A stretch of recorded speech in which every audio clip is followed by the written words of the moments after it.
Yo. Ja. Nisam sretan, depra opet me je slomila. Opet sam prazan, problema samo gomila. Stvari su onakve kako majka je govorila. Uzalud priče, od svega se umorila. I ja sam umoran ću umrijet. Lako je zdravo, za gotovo sve uzet. Teret koji nosim oni ne mogu razumjet. Teško je bit uvijek fokusiran na uspjeh. Ipak na kraju svi pokažu pravo lice.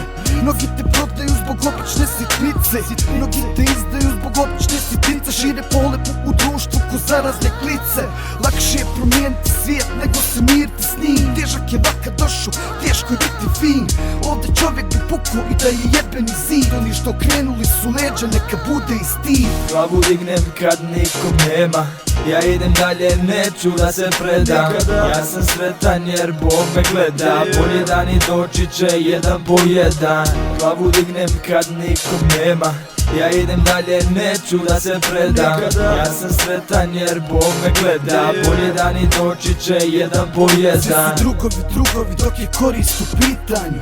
Svi su isti, jedan drugom se štiklaju. Kakav si šta ima, hvala na pitanju. Svi se dive zabludi, ja se divim novom svitanju. Slušam priče, navikli da ogovaraju. Pametni momci rade, pametni momci stvaraju. Nema ništa od šuplje, priče smaraju. Ne sudi po izgledu, izgled uvijek varaju. Ne vjerujem nikom jer tome me život uči. Ono što naučiš na ulici ne možeš naučit kući. Sve to dobro zvuči kad je kući pun frižider. Loše je kad krene, kad sve nizbrdo ide. Svi vide sve, a se prave da ne vide. Raduju se tome kada nekom nešto ne ide. Svijeta jebi se, ja sam naviko da živim s tim. Zato ima svoj svijet i oko njega kineski zid. Glavu dignem kad nikom nema, ja idem dalje, neću da se predam. Ja sam sretan jer Bog me gleda. Bolje dani doći će jedan po jedan.